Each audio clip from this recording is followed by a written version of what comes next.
This is Raising the Bar 6. Obviously produced by Chase Moore. I think I dropped it, like, this was on my channel for a minute before I ended up actually making it public, because I put it on the Patreon for a week, I think, before we ended up dropping it. So, yeah, we premiered it live. Oh yeah, yep. We premiered it live. I privated that, and then I made the. You're right. After that premiere, actually, is when I made the Patreon. So, Raising the Bar 6. We're gonna go between the bars. You know, I'm not gonna break down every single bar, but the things that stick out to me in the writing, you know, and if there's anything that sticks out to you or any questions you might have in the live chat, feel free to ask me and I'll try to get to them. I know there's a little bit of delay, but I'll look out for it. But yeah, Raising the Bar 6. All right, before we get into this, you were saying with the Raising the Bar series, every time you read a new one, you try to do something different. And with this, you're saying there's a lot of not weird, but different sort of metaphors and schemes you were doing. Yeah, I was fucking with different wordplay on it. It's kind of reminiscent to, I did a Raising the Bar before it was Raising the Bar. I actually filmed with your cam, actually, but the homie Nick filmed. It's the Skipping Stones outro, but I did it live, and it's sort of the prototype for Raising the Bar. And I do similar wordplay in that, where it's words that are just kind of layered differently and just connect differently. This one specifically, it's like words cascading onto each other. I know there's a word for it, like compound wordplay or whatever the fuck nerd shit. You know what I'm saying? But yeah, where it's like, you know, Wall Street Journal bar entry, and then, you know, it's like Wall Street Journal entry, where it's like the words can cascade onto each other. They don't necessarily make sense as a sentence, but it's the fact that they all kind of cascade into each other is the best way I can put it. I'm sure there's a better way. But I'll point out some of those moments. It's easier in context to kind of see what I'm getting at. But yeah, every Raising the Bar, I try to do something different. You know, I went from 1 just kind of being more punchline bar heavy to number 2 being like on some ethereal fucking astral trap plane. And, you know, 3 was getting back to sort of like haunting lyric, like faster paced lyrical shit. 4 was more hip hop conscious, dope shit. 5, trappy, steezing on them, dope shit. And then 6 is slowing it down and just giving them some weird wordplay and sort of just a lackadaisical nonchalance. You know what I mean? Let's go. Raising the Bar 6. I love this beat. Simplicity. That's the sound of them putting flame emojis in the comments. I love that too. And you did it with the sound effect. Because that sound effect is in the beat. It's like the keyboard. Yeah, you added that afterwards, though. I remember we filmed this and you were doing that, and that wasn't in the beat. And you were like, yeah, I'm going to add a bunch of sound effects. That was in the beat. No, it wasn't. Yes, it was. No, because then you're like, there's a part where you're like, oh, off a cliff, and this guy goes, ah! I added all those other sound effects, but the keyboard keys was in the beat? Were in the beat. That's why they don't stop. They're throughout the whole beat. Oh, that's why you said that. That's why I said that in the intro, because that was just already there. Okay. All those other sound effects I added, and that was also part of making things different because the beat was so stripped down and simple. I'm like, oh, I'm just going to add some sound effects in this one or whatever. But yeah, that typing, that's part of the beat. I don't know if it's part of the sample or Chase just added it in there. You hear that? I like what you did with that. That's the sound of them putting you did it on beat? In the comments. Make sure to subscribe. And if you haven't, click the bell to get notifications, because we're going to really put gas on this series. Start dropping them more. Beat by Chase Moore, Illmac. Let me slow it down, look. Yo, I be the one that started. I wrote this standing on the edge of earth right before jumping off it. You can jump off a round object. All right? I wasn't going to say it. You always accuse me of being a flat earther. You did this to yourself, man. if you have a balloon and you shrunk a person down, there's still an edge on a round object, the most outward portion, it's not an and edge, a really small person can jump off. There's a fall off to a round object. Is that the scientific a fall off? An edge is a point. That edge isn't necessary. There's a fall off. It can be a rounded edge. There could be a rounded edge. I wasn't even gonna say. Anyways, I know, but that's why I had to. Okay. Yo, I be the one that started. I wrote this standing on the edge of Earth right before jumping off. I'm in another orbit on my way to. What is that sound effect? Guy like falling. Guy falling? Word. Because I did it a couple times. I was like, ah, ah. And like and I was like, all right, this sounds, and that even sounded weird. But I'm like, fuck it, it's kind of funny. Kind of sounds like it's like someone like. Slow it down, look. Yo, I be the one that started. I wrote this standing on the edge of Earth right before jumping off it. I'm in another orbit. On my way to Mars, I had to jump my starship. Fled a drug bust, gun stuffed in the glove compartment. Ducking charges, something sharper for your underarm of what I'm armed with. Okay, I don't want to keep pausing it. One of the comments though, because I try to comment back, you know what I mean, to people or whatever. And one of the comments I remember, and I totally at least make effort to not be the guy that's like, anyone that has a criticism is hating or whatever. Like that is, I try to live by the philosophy of, you know, the best of men is he who blushes when you praise him and remains silent when you defame him. But someone, and it's a similar comment to what I've seen on other videos, because people always try to champion me against the mainstream. This on Raising the Bar, like, this is what's gonna destroy the mainstream. I hate trap music and mumble rappers. And I'm always comment back like, yo, I fuck with a lot of current shit. Like, I'm not your guy. I'm not your hero. Yeah. I'm not your person, you know what I mean? Martyr. Yeah, I'm not your fucking underground till I die and fuck mainstream. Like, I ain't fuck underground. Like, fuck it all. Like, I'll just make what I make. I don't give a fuck about none of that. But there was a comment that was like, yo, this almost made up for the my shoes are gator bar in the in Raising the Bar 5. Good shit. Just stop saying shit like fled a drug bust.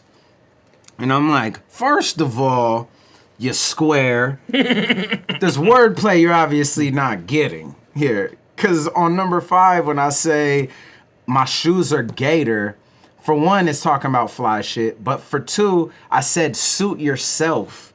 Like, because I said, I don't need no grown man, don't need no one to do me favors. Suit yourself. The suit is tailored and the shoes are gator. Yes, that's literal flossing, like, oh, my suit is tailored. But it's also being like, oh, if I'm going to suit myself, I'm going to be fly. I'm going to be in, you know what I mean? Like, I'm suiting myself. The shoes are gator. Yeah. He didn't get that. Yeah. And I'm like, and fled a drug bust? I'm like, did you hear the concept? I said, I had to jump my starship, fled a drug bust, gun stop. I'm talking about my starship fucking stalling on my way to Mars and fleeing an intergalactic drug bust. And he's like, oh, well, you're either dry snitching or you're lying. And I'm like, you're a fucking square, bruh.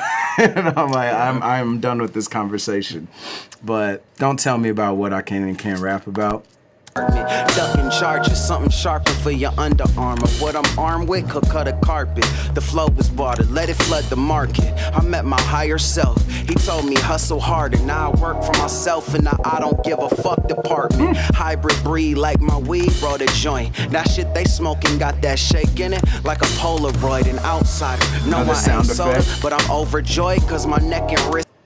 Piff bars. I'm fucking with it. Breathe like my weed brought a joint. That shit they smoking got that shake in it like a Polaroid. And outsider, no I ain't soda, but I'm overjoyed cause my neck and wrist stay gold like Pony Boy switch. Speaking of movies, Outsiders is another classic. Wouldn't say in my top 10 or anything, but a classic. Well, you got Cruz, Swayze, Estevez. Yeah, that's a crazy lineup. There's definitely more I'm forgetting, but off top, right there. Yeah, that's nuts. Vibes. Now I'm joy cause my neck and wrist stay gold like Pony Boy switch vibes. Now I'm writing what they can't speak. My pen glide like bison with the leg sweep. This is game speech. I hit them with yoga flame heat. Y'all could be Dawson, no matter height that you can't reach. Someone hit me up that I sent this before it was out. Actually, it was Sickle. And he goes, how did you not say Zangief on that rhyme scheme? And I'm like, fuck, you thought of that too? No, but I just listening to that now. I thought you were gonna say. Yeah. Like writing with the Dawson, fucking bison with the leg sweep. How did I not say Zangief? I definitely like went through the roster. You probably were in thinking my you were head. gonna say it, like the next one.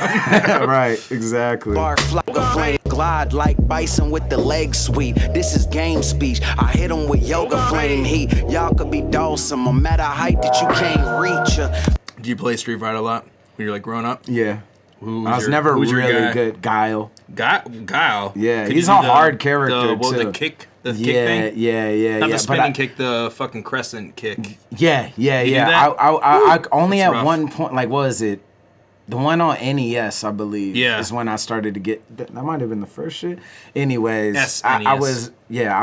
I was trash. Yeah? Like, I was trash. Like, I always pick Guile and would get mopped, and then I'd pick like Ryu or Blanca, and I could play them Blanca and Ryu or Ken way better. Yeah. But I was always like, fuck that, it's Guile. I'm Guile. I don't know why. I think because Jean-Claude Van Damme played him in the movie, and I love Jean-Claude. So I'm just like, fucking Guile.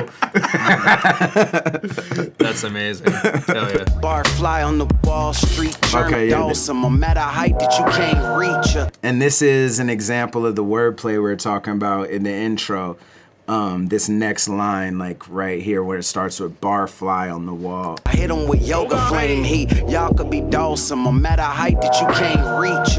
Bar fly on the Wall Street journal entry. Cross her Atlas and Pac. Feel like the world's against So me. Wordplay, Easter eggs. Hide it for the fan to find it. All the wordplay, Easter eggs, hide it for the fan to find it.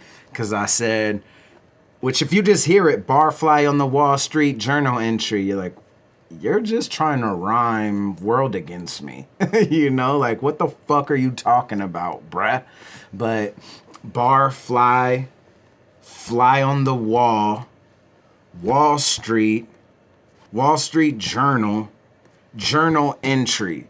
So those are all different words that are basically strung together in a phrase, but they're different words and phrases that kind of need each other in that line. So bar fly on the Wall Street journal entry. Like, that doesn't make sense in itself as a sentence. Yeah. But in the way of that wordplay, bar fly on the Wall Street journal entry. Cross at Atlas and Pac, feel like the world's against me. Wordplay, Easter eggs, hide it for the fan to find it. All the while I'm taking attendance of the absent-minded. Essentially being like, are you listening? Are you catching the little that I'm giving you? That's dope. Yeah. The thing is I've had that phrase by itself with no rhymes, no worlds against me, no. But that phrase by itself, I've had it in a note in my phone called extra material. Like, where if I'm just out and about, I think of a random rhyme or a random line. Some of them are just words that I find interesting when I hear. I put it in a note in my phone called extra material. And that bar fly on the Wall Street journal entry has been in a note in my phone for like, at least 6 months. Maybe a year. Crazy. And it's just there, and I'm like, always like, oh, it's that weird wordplay shit. And then when I like heard this beat and when I started writing it, I'm like, this is the perfect beat because it's so stripped down to get experimental with the wordplay and sort of go to an abstract place with it. Yeah. You know what I mean? And that's what that's about. And I do it another time in like at the end of this as well. Bar fly on the Wall Street Journal entry. Cross her Atlas and Pac. Feel like the world's against me. Wordplay, Easter eggs. Hide it for the fan to find it. All the while I'm taking attendance of the absent-minded. Malcolm Gladwell's David. Attack Goliath. Rely on one strength till you're disadvantaged by it. That's another thing. Actually, shout out to Solomon. Shout out to Iron Solomon. I only read part of the book, but he sent it to me, and it's Malcolm Gladwell's David and Goliath. But he's pretty much broke it down to me in a conversation at World Dom where I battled for the title, and he where he battled Daylight. We shared a cab somewhere and like stopped a few places, like at a store or whatever. We had a long conversation, and we started talking about books and socio-economic, like a bunch of random shit, politics. Yeah. And he's a talker, man. He talks. Yeah. And we're talking about David and Goliath. Maybe I can't remember. It was related to me and Pat. You know what I mean?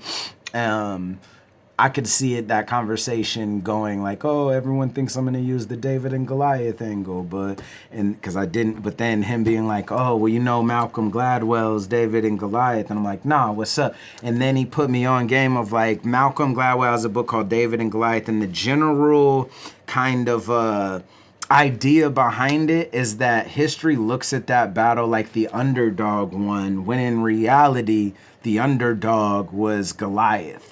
And the misconception of just of strengths is the moral of David and Goliath. The way people misconstrue strengths. Everyone thinks like, oh, you know, bigger is stronger, whoop-de-whoop. But in David and Goliath, like the way Malcolm Gladwell breaks it down is he talks about, well, you know, David, he was a shepherd or whatever, but he like, you know, had years of practice like hunting shit with his sling, blah, blah, blah.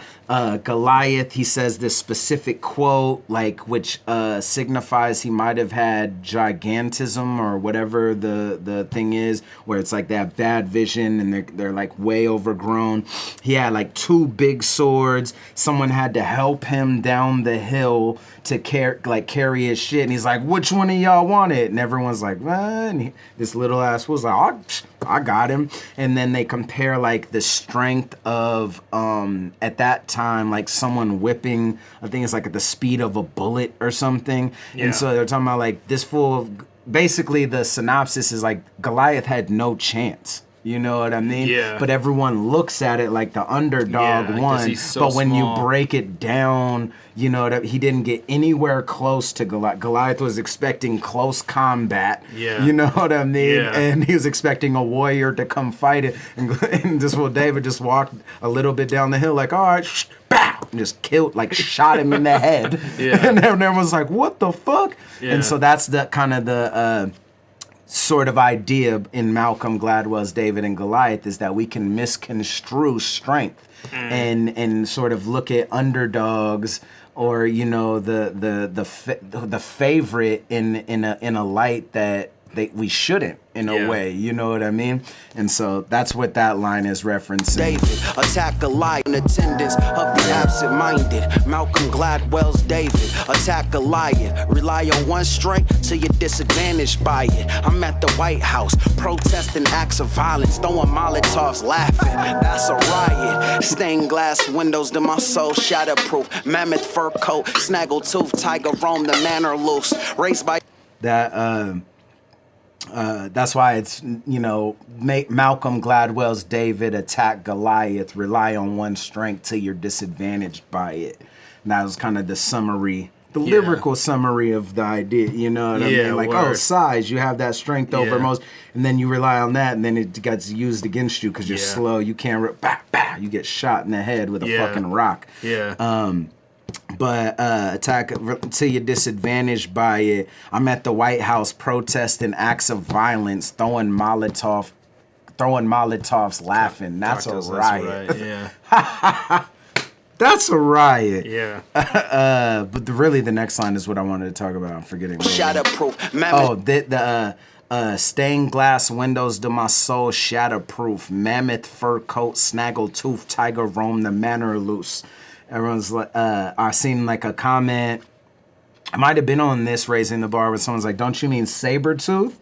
Because, you know, I talk about a mammoth, like a woolly mammoth. But I'm like, that is in itself the wordplay. Because it's like a saber tooth with fucked up teeth. You know, you have a snaggle tooth. Yeah. You know, I myself, it's kind of relating myself to a saber tooth, but being like, oh, snaggle tooth. You know what I mean? Fucked up. Yeah, saber tooth with fucked up teeth. You know what I'm saying? But like, but that's like the poetic nature of it, of just fucking bouncing in it without having to explain it. Which is why I like, you know, ring my own bell, why I like this series or whatever. Because there's a lot of shit I say that I'm like, I don't give a fuck. No one's ever gonna get my perspective on what I'm actually saying there, but it's fly to me, you know? Yeah. And that's one of just those little subtle things, like mammoth fur coat, snaggle tooth, tiger roam the manor loose, you know what I mean? And I don't think I've ever said manor in that way in a song either. Like relating property to That's a riot. Stained glass windows to my soul, shatterproof. Mammoth fur coat, snaggle tooth, tiger roam the manor loose. Raised by a pack of wolves, back to my natural roots. Vagabond, bag of bones, chain like a hanging noose. Hallucinate a single moment, playing back in loops. Catch a body, then forget about it. So I tap the proof. Acid rain, teardrops falling from my tattered roof. This momentum playing in my mental state is tab induced. Helen Keller. Okay. That whole part is this elaborate metaphor that no one is going to understand except Chase, because he was there for multiple acid experiences, but also we had a conversation about acid and about how when you do acid, you can get kind of trapped in a loop of like, not only just repeating yourself, but it's like the same interaction is happening.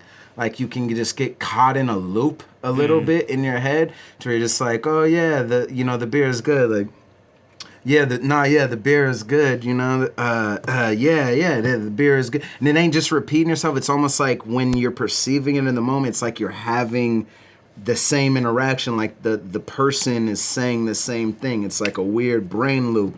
And so, speaking of Memento, because we talked about it earlier, I relate the acid trip to the movie Memento. And so that's why I said saber-tooth, tiger roam the manor loose, chain like a hanging noose, hallucinate a single moment playing back in loops, catch a body then forget about it, so I tat the proof. Acid, rain teardrops, falling from my tattered roof. This memento playing in my mental state is tab induced. Essentially relating the whole plot of Memento to an acid trip, saying I catch bodies like battles or whatever, forget about it, so I tat the proof, and relating it to fucking Memento. And that's that crazy. 4-bar, yeah.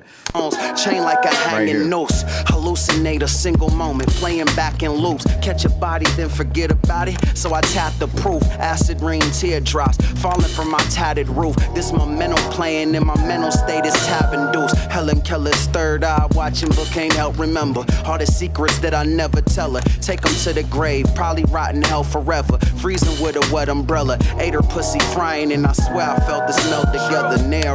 True story. That's why I say true. And that's another throwback to pussy on fucking acid or something like that. Yeah. True story. Yeah, word. Yeah, I literally felt like I was melding. Like already when you do shrooms and like acid and shit, I feel like you feel like wetness a little more. And I was like frying, and again, that's why it comes off of me. This memento playing in my mental state is tab induced. Talking about referencing acid, obviously. And then that's why I'm like, Helen Keller's third eye watching, but can't help remember all the secrets that I never tell her. Take them to the grave, probably rot in hell forever. Freezing with a wet umbrella, ate her pussy frying, and I swear I felt this meld together. Not melt together, meld together. Like I felt like I fused with her, but like it was the most insane thing ever. I tried to have sex. It wouldn't work. No way. No way. It was wet pool status. You know? I was just like, oh.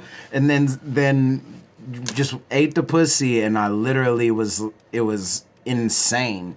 And like later conversations were like, I was like, man, I was tripping when I was. She's like, yeah, you stopped a couple times. And like, but when you would stop, you would like pull your head back and like look, like look, like you're trying to look inside me. I'm like, yeah, come on there, because I thought I was becoming you. I don't know. But yeah. It was the night that I was saved off acid. Same day, actually, that I shot the Birthday Boys video. Unrelated. But yeah, same day. Frying off a fucking acid off of Sour Patch Kids. With a wet umbrella, ate her pussy frying, and I swear I felt the smell together. Narrated, I'm Morgan Freeman when my story's told. My blood is freezing and my heart is froze. Full circle, that's how karma goes. With my entourage like Ari Gold, kitchen whipping with that Rari flow. Skirt, adios. Since the big wheel, I've been trying to sip. They make big deals, how to minor shit. We skim bills to the counter skip. It's super subtle, not worth pausing and riding my own dick about, but it's so simple that I like it. But kitchen whipping with that Rari flow. Skirt, adios. Yeah, I like that part and a lot. It's sound effect cool, but it's also because it's whipping in two different ways. Kitchen whipping and whipping. Yeah. You know, and it's so simple or whatever, but sometimes I just love those simple things. Kitchen is froze. Full circle, that's how karma goes. With my entourage like Ari Gold, kitchen whipping with that Rari flow. Skirt, adios. Since the big wheel, I've been trying to sip. They make big deals, how to minor shit. We skim bills to the counter skip. When shit's real, they counterfeit. Count me out, count again. I should be on your top 5 by the count of 10. Brush strokes, a genius bar, heavy-handed. This is another one of those word plays. Yeah. Brush strokes of genius. Brush strokes, strokes of genius. Genius bar, as in the Apple, genius bar. Bar heavy. Like, oh, this is bar heavy. Heavy-handed. Like, oh, it's heavy-handed with it. He kind of... Yeah, a little heavy-handed word. He slaps his wife around, but he's a little heavy-handed, We all slap our wives around, but he's a little heavy-handed. Oh, and slap it off in the mouth. Yeah. Every now and then he give a little slap at a love, hey, when's dinner gonna be done, bitch? But he's a little abusive. Yeah. But yeah, it's another one of those cascading line, and the following line is, but it breaks. And the counter skip. When shit's real, they counterfeit. Count me out, count again. I should be on your top 5 by the count of 10. Brush strokes, a genius bar, heavy-handed. Home Alone, shark bite, calling card, wet a bandit. Brush strokes, a genius bar, heavy-handed. Home Alone, shark bite. Calling card, wet a bandit. So calling card doesn't fit into that cascading rhyme, but Home Alone, lone shark, shark bite, and then it's calling card, wet a bandit. So it's kind of like the first one in the way that I gave that cascading wordplay and then just did kind of a punchline like Tupac and Atlas feel like the world's against me. Yeah. This one was Home Alone, shark bite, and then calling card is the wet a bandit. Like what I'm known for is to kill somebody trying to rob me, or whatever. But to even go back to Home Alone and the wet bandits in Home Alone, their calling card, according to Marv, and the first one was to leave the water on. Yeah. That's why he's like, oh, there's this scene where it's like, you did it again, didn't you? Like when they're leaving, he's like, what are you talking about? He's like, you left the water on. We're going to get caught. He's like, you got to leave a calling card, Marv, or whatever. So that's what that is Home Alone, shark bite, calling card, wet a bandit. You know what I'm saying? How it ties in. It ties into Home Alone, Wet Bandits, and Stands dope. Alone. He's in the bar, handed, Home Alone, Shark Bite, calling card, Wet a Bandit, raising the bar like the World Series, win the pennant. It's I'm the greatest in the World Series when I pen it, independent. That's sports. Oh, sports. Great. I always shout out to Thesaurus who's in the chat, but I always hit him with my sports bars. I'm like, all right, you're the sports guy, probably watching Sports Center now. This makes sense, right? Like before every battle, literally I do that. I'm like, I got some football shit here. I got some. Is this good? Yeah. You know, it makes sense, right? Yeah. But yeah, that's some sports shit. You know, the pennant, the World Series. That doesn't need explaining. It's just. I'm the greatest. Wet a Bandit, raising the bar like the World Series, win the pennant. It's I'm the greatest in the World Series when I pen it, independent. Ellie, 667, the Colt. Yeah. 667 Colt. Raising the Bar has its own section on the website, 667colt.com. I know you want to make the weight, the 25-pound weight, a character from here on, right? It's going to be a character. It's going to be in every Raising the Bar somehow. But what if we... That's why you didn't want to film tonight, huh? It wasn't because of your mic? No, we got some bitch-ass 25 pounds around here somewhere.